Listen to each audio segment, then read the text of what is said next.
Здравствуйте, это новости Татарстана, в студии Даяна Саитова. Мы продолжаем рассказывать об интересных событиях в истории столетней СССР. В этот день, в 1950 году, в Казани открылся музей-квартира классика татарской литературы Шарифа Камала в доме на Островского, 15, где писатель прожил 24 года. Это здание 19 века. В прошлом году музей открыли после масштабного ремонта. Первым его посетил президент Рустам Минниханов. А мы возвращаемся в настоящее. Чем отличился этот день? Далее. Танки славы не боятся.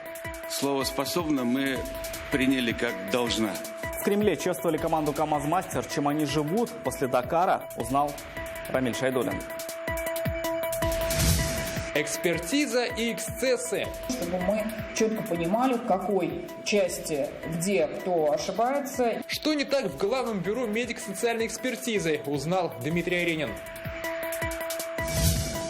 26 лет они работают на одном и том же месте. Это место для нас очень дорого. Какое решение принял арбитражный суд в отношении подземки на площади Тукая, знает Зарина Ахметова.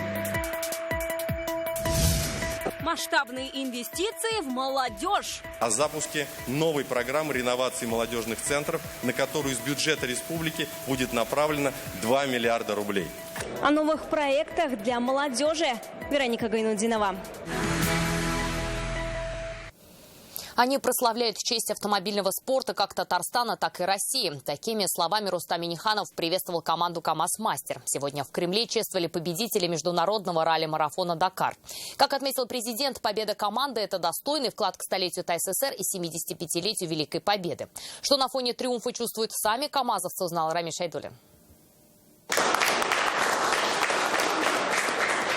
Орден Дуслык победителю Дакара Андрею Каргинову во второй раз, ставшему лучшим на ралли. Если в 2014-м он покорил Южную Америку, в этот раз дюны Саудовской Аравии. Конечно, постарались показать максимально возможный результат, что нам, в принципе, удалось. Ну и, конечно, эмоции переполняют от того, что приехали сегодня на встречу. Высокое спортивное мастерство, слаженный командный дух и неизгибаемая вера победы привели не вас, а нас уже, тоже вместе с вами, 17-му титулу. По традиции КамАЗ чествуют в Кремле. Как команду, так и ее наставников. Сами гонщики к ним относят и Рустама Минниханова, лично провожавшего их на гонку. Сказал, что да, машина классная, вы хорошо поработали, она способна быть на подиуме. Слово «способно» мы приняли как «должна».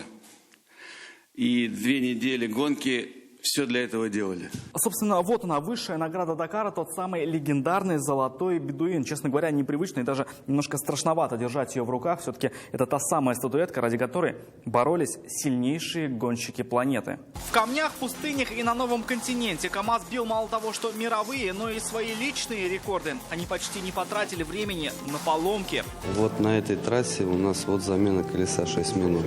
Да. Труд, с которым она достается, никогда меньше не бывает. Он бывает только больше и тяжелее. Все больше и благодарности. Почти все синие армаде вручили почетные звания и госнаграды. Рамиль Шайдуллин, Марат Зайдуллин, ТНВ, Казань. Татэнерго увеличивает выработку электроэнергии. КамАЗ готов выпустить 36 тысяч грузовиков, а Казанский вертолетный завод планирует экспорт за рубеж первых серийных вертолетов. Планы крупнейших татарстанских предприятий с их руководителями сегодня обсудил Рустам Минниханов. И таким образом он начал серию встреч по экономике и социалке. Чем живут крупники, расскажет Юлия Муратова. Первым в коридорах Кремля сегодня появился Сергей Когогин. Ждать приемной не пришлось. В кабинете президент уже ждал. Глава «Автогиганта» сообщил, КамАЗ укрепил свои позиции на рынке тяжелых грузовиков. Доля челнинских автомобилей достигла уже 44%. Экспорт – 5 тысяч машин в год. В планах компании на этот год выпустить 36 тысяч автомобилей, в том числе и модели нового поколения К5. Мы коротко о мерах господдержки, что нужно лоббировать, коротко переговорили. Я пакет этот возьму, значит, для работы дальше в правительстве. Давай посмотрим, что у нас, какие прогнозы.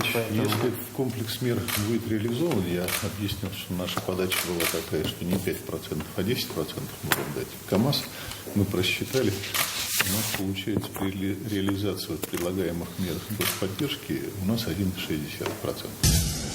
Добрый день, товарищи.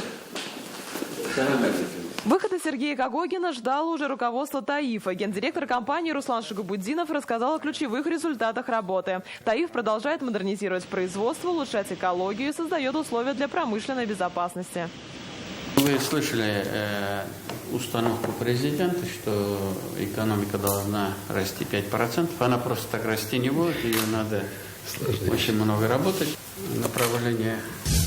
Встреча с главой КВЗ уже в Доме правительства. В этом году завод выпустил 2 первых серийных самолета Ми-38Т по заказу Минобороны России. Среди новых и Ми-38 с салоном повышенной комфортности. Китай уже готов выкупить 20 винтокрылых «Ансат». Задача понятная, что мы должны расти. Резервы вертолетного завода большие.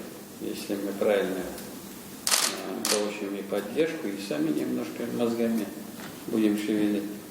О высоких планах на авиацию Рустам Минниханов говорил с руководством Казанского авиационного завода. Сейчас в приоритете капремонт и модернизация стратегических самолетов на производстве авиалайнер Ту-214. Рост делает и Татэнерго. Как сообщил Рустам Минниханов, гендиректор компании Рузи Ильхазиев, выручка составила почти 46 миллиардов рублей. Электроэнергии за прошедший год на 8% больше. Очередной рекорд поставила Нижнекамская ГЭС. Главная задача и правительства России, и нашего правительства, руководства. Значит, как мы будем расти, какие объемы, какие у нас возможности, насколько мы можем вырасти. А для темпов производства развита инфраструктура. Как сообщил президенту начальник Куйбышевских железных дорог Рашид Сайбаталов, сотрудничество Татарстана и РЖД можно назвать успешным. В прошлом году перевезено 14 миллионов тонн грузов. Что у нас это Камская зона, значит, и в рамках вот тех наших инвестпроектов, которые там предполагают строительство новых производств, новых объемов перевозок. Без внимания не остаются и вопросы оплаты сотрудников и условия труда. Обсуждали и льготы для ветеранов. Юлия Муратова, ТНВ, Казань. Новый органный зал, большой киноцентр, современная картинная галерея, общественные и научные площадки. Альметьевск благодаря нефтяникам станет культурным центром. Сегодня об этом журналистам рассказал Наиль Маганов. Одна из главных тем – строительство и социальная сфера. 7 миллиардов рублей – столько нефтяники направили на социальные проекты в прошлом году. Инвестировать в социалку будут и дальше. Так уже к осени завершится строительство нового общественного центра. Появится научный центр-кампус с лабораториями. Продолжится реконструкция улицы Ленина. Будут строить новый перинатальный центр для всего Юго-Востока. Нефтяники финансируют и проект «Наш двор». Будем принимать участие в программе «Дворы». Мы там во дворах планируем менять сети для того, чтобы все это было красиво, долговечно. Мы активно смотрим, работаем в водохранилище, продолжаем работать с водохранилищем. Говорили сегодня и об экологии. На реализацию таких проектов Татнефть ежегодно выделяет около 11 миллиардов рублей. Только в прошлом году компания высадила 1,5 миллиона деревьев. В этом году посадят 2 миллиона саженцев. Стратегия компании точно направлена на состояние благоприятной среды, окружающей среды. Ну и мы все время, вот у нас, когда по Мальвиному ангидриду были, там разговоры, мы все время доказывали, ну куда же мы денемся, мы все живем здесь. В этом году мы разрабатываем 5-ю экологическую программу компании, пришло время.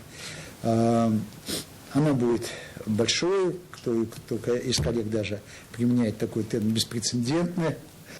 Рустам Минниханов дал поручение увеличить финансирование капремонта спортивных объектов в республике со 150 до 500 миллионов рублей, а также продлить программу на 5 лет. Об этом сегодня рассказали в Казанском Кремле. Сейчас в республике в капремонте нуждается 106 спортивных объектов в 32 районах. Президент республики акцентировал внимание на важности реализации этой программы ввиду того, что все объекты в районах на сегодняшний день имеют абсолютную загрузку. Ежедневно, только если брать детей в этих районах, ежедневно 35 тысяч детей посещают эти спортивные объекты, которые требуют капитального ремонта. Президент поставил задачу этот процесс ускорить. Киоски в подземном переходе на площади Тукая Казани пока остаются на месте. Такое решение принял арбитражный суд республики. Напомним, на сайте столичного исполкома появилось распоряжение от 15 января. Торговые павильоны необходимо демонтировать. Для многих предпринимателей это стало шоком. Зарина Ахметова продолжит тему.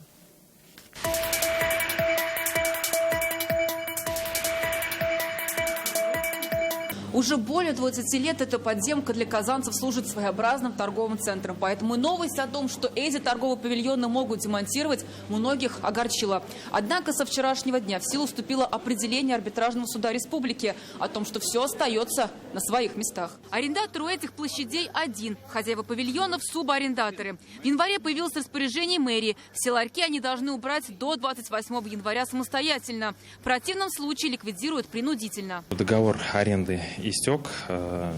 Объекты приняли статус незаконных. Собственник подал иск в суд. Определение, принятое арбитражным судом, пока приостанавливает распоряжение исполкома, но только на время. А пока казанцы, как и раньше, приезжают сюда за всех уголков столицы. Здесь, говорят, и букеты хорошие, и цены приемлемые. Для продавцов эти ларьки стали практически вторым домом. Альбина Зарипова уже 26 лет торгует на этом месте. Мы давно уже работаем с клиентами. Конечно, это место для нас очень дорого.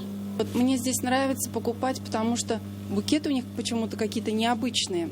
Видимо, очень талантливые продавцы. И вот мне еще нравится то, что когда меня цена немного не устраивает, то есть они всегда идут навстречу. Чего не делают в больших цветочных салонах, продавцы в подземке предполагают, они составляют реальную конкуренцию крупному бизнесу именно по цене.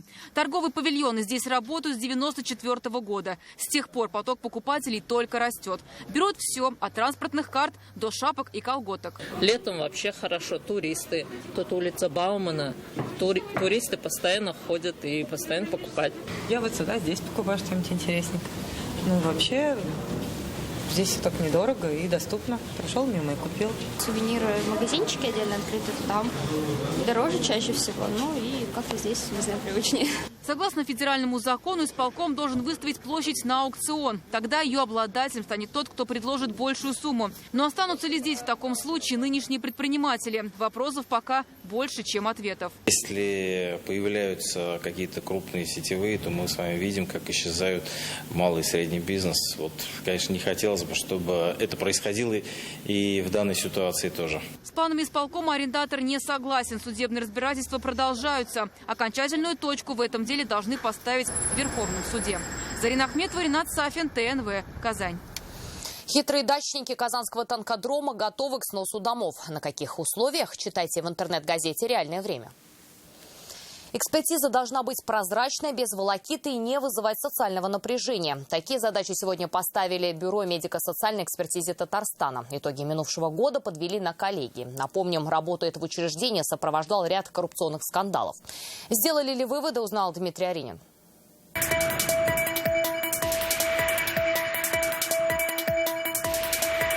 Это эмблема Бюро медико-социальной экспертизы. По злой иронии, одна из актуальных задач, чтобы клиенты не предлагали, а сотрудники не брали взятки.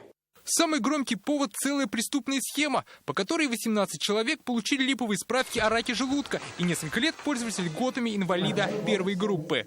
По отдельным документам граждан обращается, мы постоянно этот вопрос мониторим, контролируем. У нас поэтому есть составы, которые постоянно дела пересматривают при возникновении каких-то подозрений. Как отзываются в Минсоцзащиты, система контроля становится более четкой, что не должно допустить массовых фальсификаций. Эти люди приходят на свидетельствование, их видят, их знают, и поэтому, я думаю, здесь этот вопрос, он будет, если будут такие случаи, то они будут единичные, а не в большом количестве. В минувшем году за экспертизой обратились 75 тысяч человек, только 16 тысяч из них были признаны инвалидами. Это чуть более чем годом ранее. Как отмечают в правительстве, более тщательные проверки не должны проводить к волоките и безосновательным повторным обследованием больных. У нас человек, получается, приходит, затем мы его дополнительно направляем на дообследование, тем самым вызывая социальную напряженность. 7 тысяч повторно направленных на дообследование, но цифра достаточно приличная. Еще и задача повысить знания специалистов, особенно на местах, и выяснить, почему в некоторых районах становится больше инвалидов трудоспособного возраста. Это, безусловно, не только анализ результатов, но и анализ причин. Дмитрий Арин, Александр Лобанов, ТНВ, Казань. Уже 11 случаев заболевания африканской чумой в России. Зараженных животных обнаружили в соседних с Татарстаном Самарской и Ульяновской областях. В последней сразу 4 случая гибели кабанов.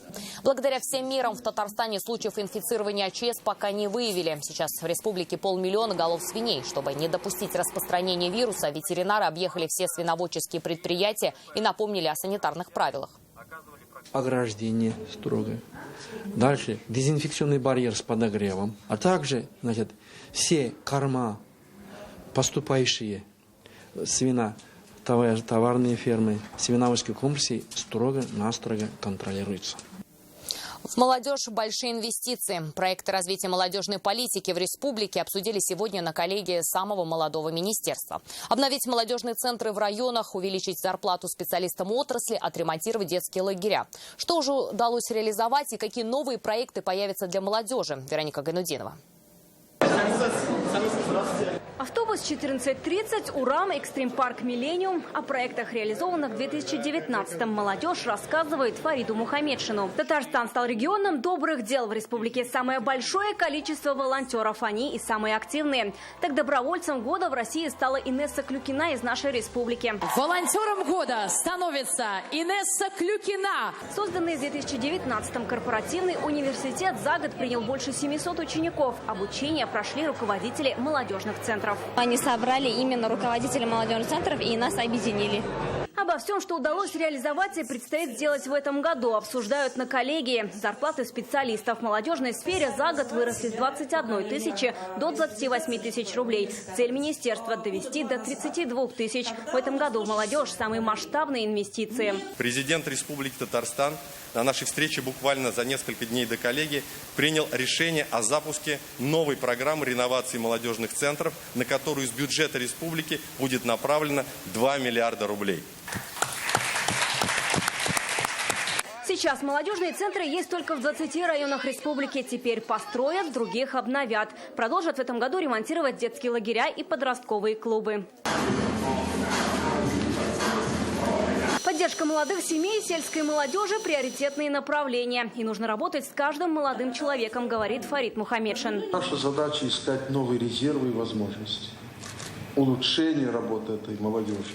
И особенно важно для нас эту работу не только на уровне столицы или республиканского масштаба организовать, а сделать ее сквозной, с доходом до самого последнего поселения, крайнего поселения. Теперь в Татарстане есть молодежный парламент. Юные депутаты уже вносят свои предложения. Новая программа для работающей молодежи. Их в республике 430 тысяч. Когда молодому специалисту после окончания вуза предлагается место на предприятии с предоставлением ипотеки. Однако суду на ипотеку необходимо будет выплачивать только спустя 5 лет, когда молодой специалист уже встанет на ноги. Министерство собирается активно работать с молодежью и в интернете. В этом году запустят проект «Интернет-гигиена», где расскажут, как обезопасить себя в сети. Вероника Гайнудинова, Марат Зайдуллин, ТНВ, Казань. Поправки в Конституцию России будут вноситься с учетом мнения населения, в частности молодежи. Об этом сегодня сообщил Фарид Мухамедшин. Напомним, он входит в состав рабочей группы, занимающейся подготовкой предложений для поправок главного документа страны. И сегодня поделился первыми впечатлениями от совместной работы с представителями регионов. Много мнений, много предложений. И вопросы молодежной политики там тоже поднимаются. Мы выйдем к вам с такими предложениями, когда контуры этих предложений будут вырисовываться, пока рано еще говорить, но уже на площадках Общественной палаты Владимир Владимирович Путин предложил начать его обсуждение. О том, как Татарстан участвует в рабочей группе по изменению Конституции, говорили сегодня и в Кремле. Напомним, граждане, региональные власти, общественные организации по всей стране активно подключаются к обсуждению предложенных Владимиром Путиным поправок в Конституцию России. В рабочую группу по подготовке изменений поступило уже более сотни различных инициатив. Отдельную работу мы тут не ведем. Вы знаете, есть представитель нашей республики в этой комиссии в лице Фарида Хайрулловича. Он очень активно участвует, они очень часто там собираются консультативно. Какую-то свою отдельную работу мы не ведем по этому поводу. Марш памяти сегодня стартовал в Казани, завершится в пятницу в Нижнекамске. Его посвятили 75-летию Победы и столетию ТССР. Агитбригады проедут по школам с военно-патриотическими уроками. Из Казани в марше участвуют поисковики из клубов Отечества и «За Победу». Ребят провожал Ленар Геннатуллин.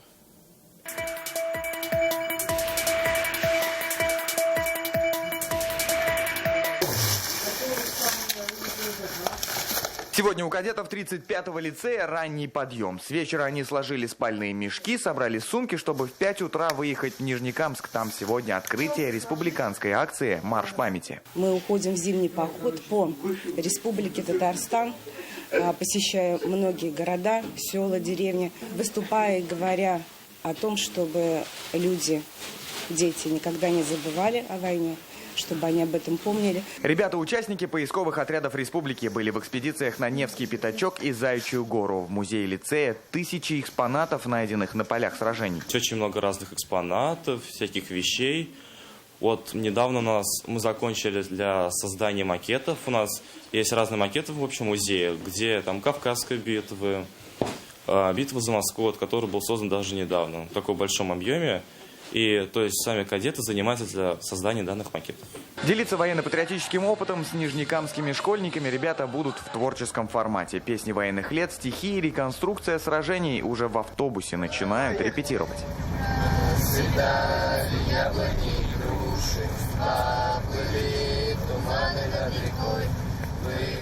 Марш памяти не только в школах. Будет еще презентация выставки «Прикосновение к войне». Слет командиров поисковых отрядов, спортивные старты. И там же в Нижнекамске состоится перезахоронение 19 бойцов 80-го лыжного батальона, погибших в бою под Великими Луками. Ленар Геннатуллин, Ренат Сафин, ТНВ, Казань. Еще больше новостей в наших соцсетях ВКонтакте и Инстаграм. Сейчас прогноз погоды. До встречи.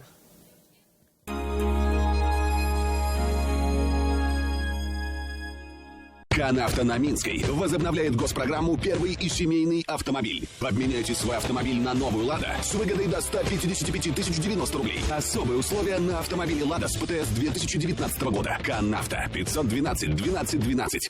Санаторий Шеф-ЛСУ «Ижминводы» приглашает на отдых и лечение на особых условиях. Спецпредложения, акции, выгодные цены. Ловите на сайте ижмин.рф.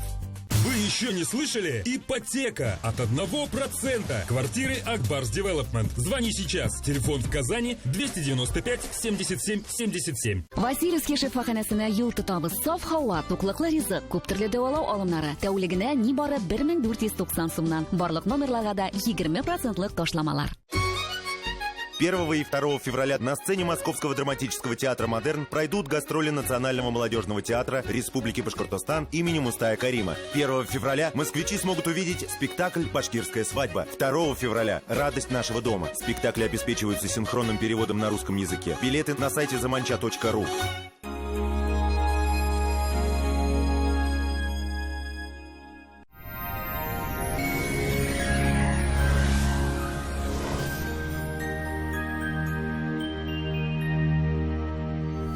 Здравствуйте! В студии София Егорова. Подробнее о погоде после полезной информации. Хотите новый шкаф-купе? Качественно, в срок, да еще и со скидкой 20%. Звоните в Данил Мастер 2 167 166 или приходите в Казань, Восстание 23. По данным сервиса Яндекс.Погода, в Бугульме, Бавлах и Азнакаево небо затянет облаками, и снег будет идти в течение всего дня. Днем 2-3 градуса ниже 0. В Набережных Челнах, Нижнекамске и Елабуге местами снег. Днем -3, к вечеру до -8. В Агрызе, Менделеевске, Актаныши облачно. Ожидается снегопад. -5-7 градусов днем. В Арске, Кукмаре и Балтаси облачно.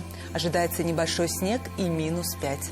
В Болгаре, Дрожжином, Буинске небо затянет облаками. И пойдет снег. Днем -1 градус. В Альметьевске, Чистополе и Мамадыше, как и по всей республике, снежно.